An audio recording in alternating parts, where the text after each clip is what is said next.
کیا آپ یا آپ کے بچے قرآن سیکھنا چاہتے ہیں؟ جو حضرات ابھی تک قرآن کریم نہیں سیکھ سکے یا اپنے بچوں کی قرآنی تعلیم کے لیے فکر مند ہیں تو گھر بیٹھے 30 منٹ روزانہ دے کر قرآن کریم تجوید اور ترجمے کے ساتھ سیکھ سکتے ہیں اور حفظ بھی کر سکتے ہیں۔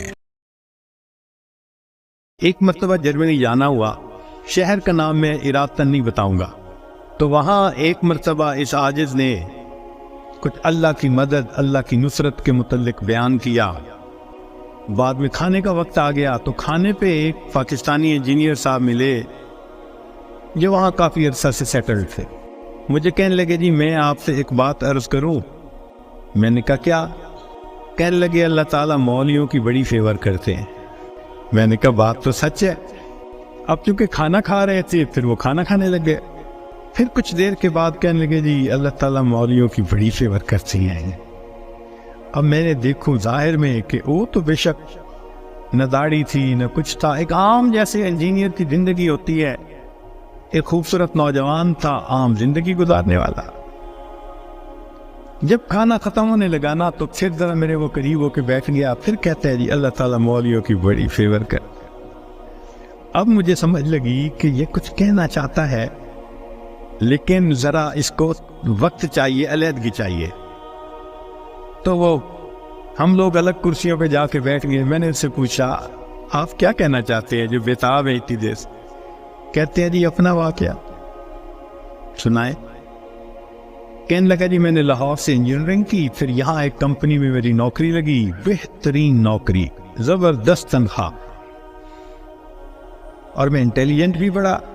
میں پچھلے اتنے سالوں سے اس کمپنی میں نوکری کر رہا۔ ہمارے دفتر میں یہاں کے ماحول کے مطابق مرد بھی انجینئر ہیں، لڑکیاں بھی انجینئر ہیں۔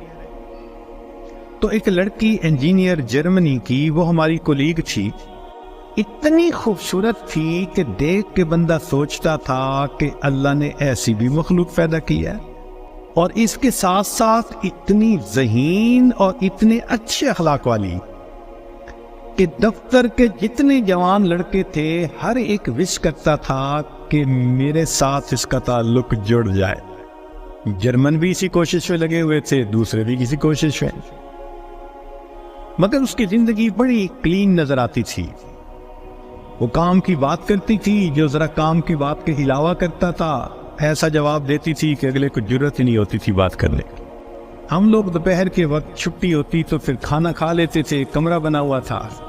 ایک دن میں نے کھانا نہ کھایا، پھر دوسرے دن کھانا بھی نہ کھایا، تیسرے دن جب میں نے کھانا نہ کھایا تو اس نے مجھ سے پوچھ لیا کہ فلاں آج کل آپ دوپہر میں کھانا نہیں کھا رہے؟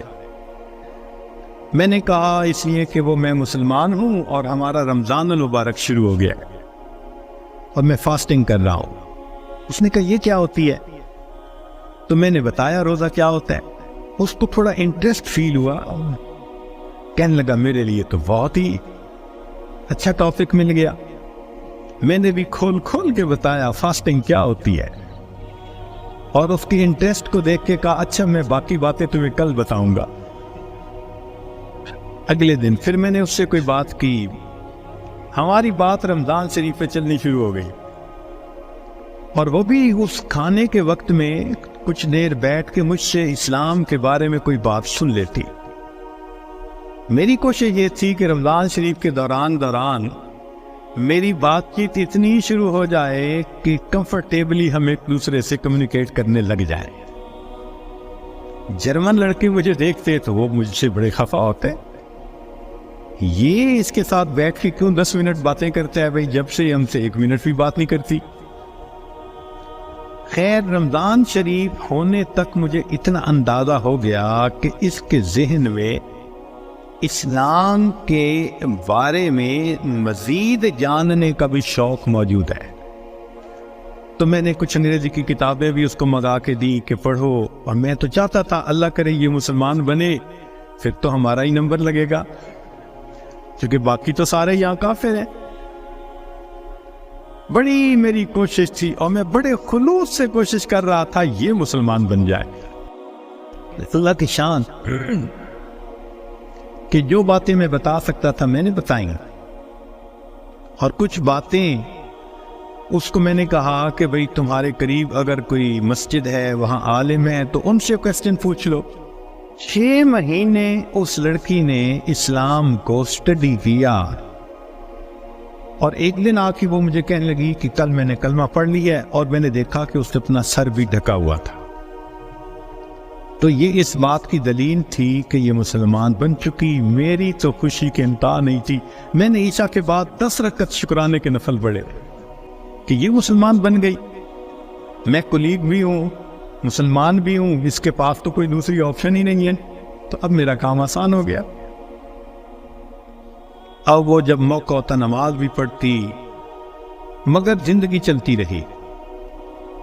سال میں ہمیں چھٹیاں ملتی تھی جو اکثر وہاں کے مقامی لوگ یورپ میں ادھر ادھر بیچز پہ گزارا کرتے تھے۔ بات چلی کہ بھئی اس دفعہ چھٹیوں کا پروگرام کیا ہے؟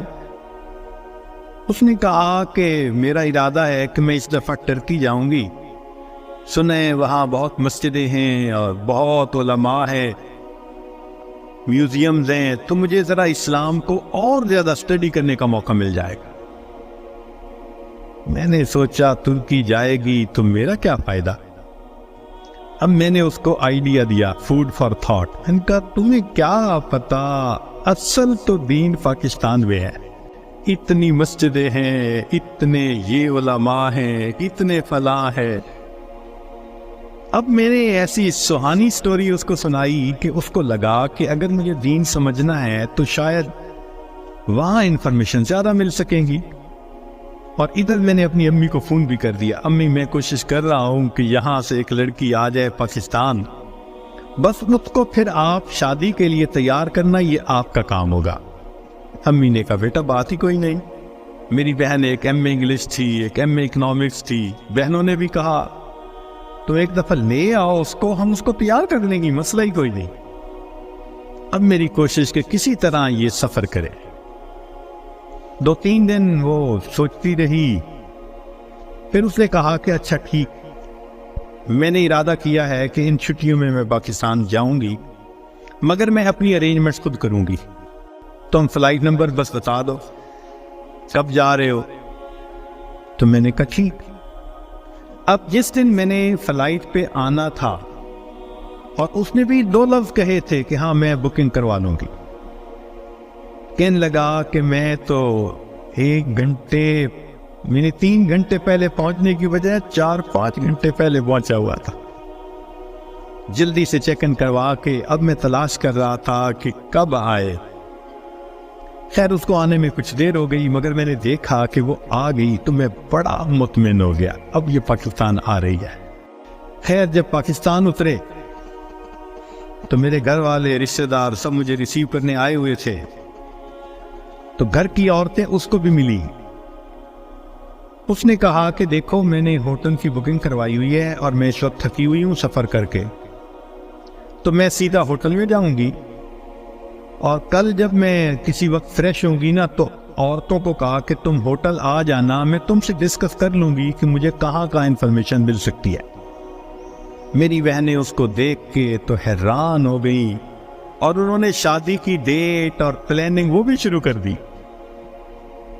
اگلے دن میری امی گئی اور اس کو کہا کہ بھائی آپ ہوٹل میں کیوں رہتی ہو، ہمارے گھر میں آؤ۔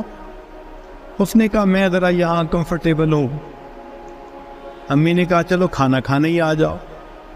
اس نے کہا ٹھیک، تو وہ ایک وقت کھانے کے لیے گھر امی کے ساتھ آ گئی۔ ہمارا گھر ڈیفینس کے اندر اتنا بڑا بہترین محل نما گھر تھا، اور بزنس تھا ہمارا، کار ڈیلر شپ تھی۔ اب جو کار ڈیلر ہو وہ تو کروڑوں پتی ہوتا ہے۔ چھوٹا بھائی میرا مجھ سے بھی زیادہ خوبصورت نوجوان۔ خیر میری بہنوں نے بڑی کوشش کی کہ بھائی کسی طرح وہ ہاں کر دے کہ میرے ساتھ اس کی شادی سے وہ راضی ہے، مگر وہ خاموش جاتی، وہ ہاں نہیں کرتی تھی۔ پریشانی ہونے لگ گئی، دن گزر رہے اور ہاں نہیں کر رہی ہے۔ تو کہنے لگے کہ ایک دن جو ہے امی نے کہا کہ بیٹا اگر تم سے وہ راضی نہیں تو تمہارا چھوٹا بھائی بھی تو ہے، ہم اس کی آپشن دے دیتے ہیں۔ میں نے کہا ٹھیک ہے کوئی بات نہیں۔ امی نے چھوٹے بھائی کی آپشن دے دی، وہ سن کے پھر چپ ہو گئی۔ حتیٰ کہ آدھے سے زیادہ دن گزر گئے، فرض کرو 20 دنوں سے رہنا تھا تو 10-12 دن گزر گئے۔ اب امی کو ذرا فکر ہونے لگ گئی کہ یہ نہیں مانے گی۔ ہم پریشان بھی تھے۔ اللہ کی شان، ایک دن وہ امی کے ساتھ بیٹھی بات چیت کر رہی تھی، کچھ کہنے لگا میرے ایک چچا ہیں، تبلیغی بندے ہیں، سارا دن مسجد میں پڑے رہتے ہیں اور کام ہی کوئی نہیں ہے ان کو۔ ان کا ایک بیٹا ہے اور اس بیٹے کو انہوں نے جامعہ اشرفیہ سے مولوی بنا دیا۔ وہ چونکہ میرے امی کے قریبی رشتہ دار ہیں، تو وہ نوجوان ہمارے گھر آیا امی کو کوئی چیز دینے کے لیے۔ تو اس لڑکی کی ذرا دور سے نظر پڑ گئی کہ ایک بندہ ہے، داڑھی والا بھی ہے، ٹوپی بھی ہے اور وضاقتہ بھی دینی ہے۔ اس نے میری امی سے پوچھ لیا یہ کون ہے؟ اس نے کہا یہ میرے دیور کا بیٹا ہے، عالم ہے۔ اس نے کہا اچھا، میں نے جو کچھ مسئلے پوچھنے تھے وہ میں اس سے پوچھ سکتی ہوں؟ امی نے کہا ہاں۔ کہنے لگا امی نے وہ مولوی صاحب کو بلا لیا اور وہ مولوی صاحب آ کے یوں نگاہیں نیچی کر کے کھڑے ہو گئے۔ یہ اس نے ایک دو باتیں پوچھی، اس نے آگے سے جواب دیا اور جیسے روٹھا ہوا بندہ ہوتا ہے وہ مولوی صاحب سے لے گئے۔ اس نے جاتے ہوئے اسے پوچھ لیا کہ بھئی اگر کوئی اور بات پوچھنی ہو تو آپ کا ٹیلی فون نمبر، اس نے ٹیلی فون نمبر دے دیا۔ 1-2 دن ٹیلی فون پہ یہ اس سے بات کرتی رہی۔ کہنے لگی کہ چوتھے دن ہمیں پتہ چلا کہ لڑکی نے اس سے خود بات کی، کیا تم مجھ سے نکاح کرنا چاہتے ہو؟ کہنے لگے مولوی صاحب نے جواب دیا میں ابو سے پوچھوں گا، ابو سے پوچھوں گا۔ اس نے ابو سے پوچھا، ابو نے کہا کہ بیٹا ساری دنیا مسلمان کے لیے اس کا ملک ہے، اگر تمہارا رزق اللہ نے وہاں لکھا ہے تم دین کی نیت سے جاؤ، اللہ کے دین کا کام کرو وہاں۔ کہنے لگا لڑکے نے ہاں کر دی۔ اگلے دن اس نے کیا کیا، وہ لڑکے نے اپنے 2-4 رشتہ داروں کو بلا لیا، سادگی کے ساتھ نکاح ہو گیا۔